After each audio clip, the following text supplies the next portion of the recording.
Hi, grade 11s and 12s. We're looking at scene 6 in Hamlet.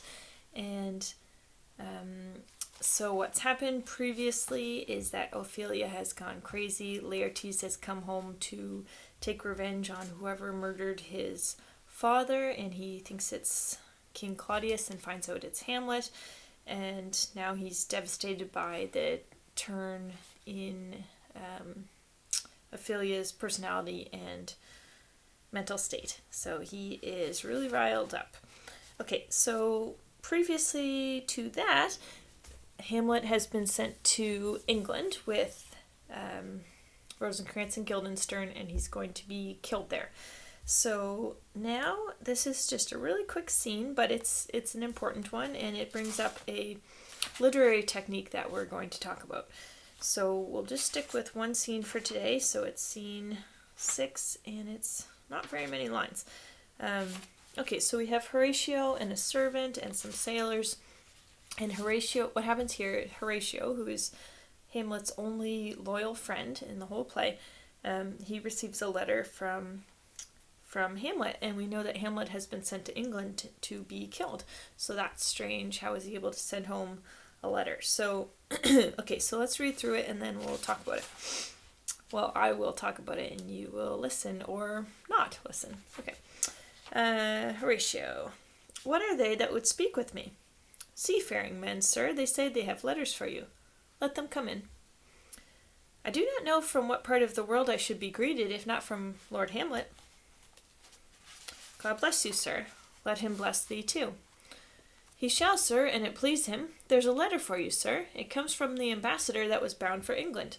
If your name be Horatio, as I am let to know it is. Okay, Horatio reading the letter. Horatio, when thou shalt overlook this, give these fellows some means to the king. They have letters for him. Ere we were 2 days at sea, a pirate of very warlike appointment gave us chase. Finding ourselves too slow of sail, we put on a compelled valor, and in the grapple I boarded them.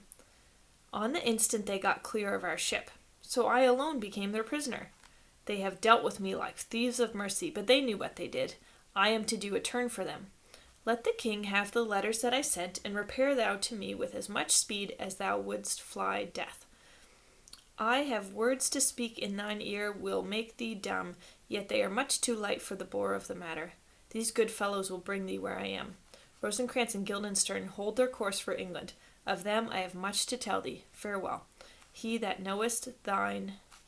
thou knowest thine, Hamlet. Come, I will make you way for these your letters, and do it the speedier, that you may direct me to him from whom you brought them.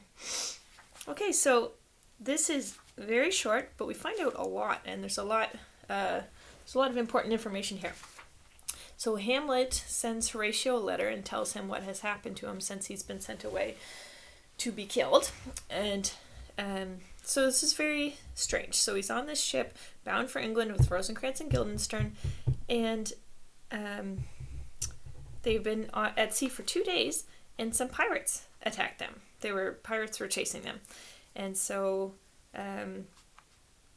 they weren't able to get away. So they turned to fight or do something, and Hamlet boarded the pirate ship to try to, in the scuffle, they're fighting, and he gets on the pirate ship, and then just at that instant, the pirates got clear of their ship, so Hamlet is the only prisoner.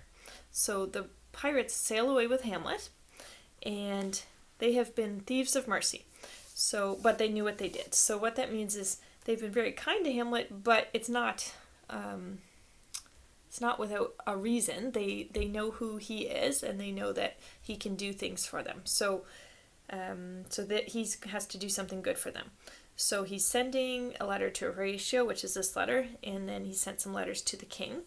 And then, so once these sailors deliver the letters to the king, then Horatio is to ask the sailors to take him to go see Hamlet. Meanwhile, Rosencrantz and Guildenstern are on their way to England. So that's strange because Claudius had written a letter pertaining to Hamlet. I wonder what's going to happen there, because Hamlet's not there, but Rosencrantz and Guildenstern are. So that's interesting. Okay, so so Hamlet has escaped, so that's interesting. It's very surprising. I bet you weren't predicting that there were going to be pirates in this story. So this is bringing up a literary technique called Deus ex Machina, and it's spelled like Machina, Deus ex Machina. And what it means is God from the machine. Okay, so it's basically a literary technique that people use. They can use it for many different reasons. A common reason is if you have a storyline that you just can't seem to get out of through any sort of natural way. So then you have to do something either miraculous or very strange or unexpected or very, doesn't seem to fit very well in the story. So that's one reason. You could do it to be funny. You could do it as a writer to just make a really happy ending in the end. So maybe the whole story is really sad and you don't think things are going well, and then all of a sudden everything works out. So that would be a Deus ex Machina, where it's like a very contrived change of situation in the story. So that's a literary technique that Shakespeare used here. I'm not sure why he did it.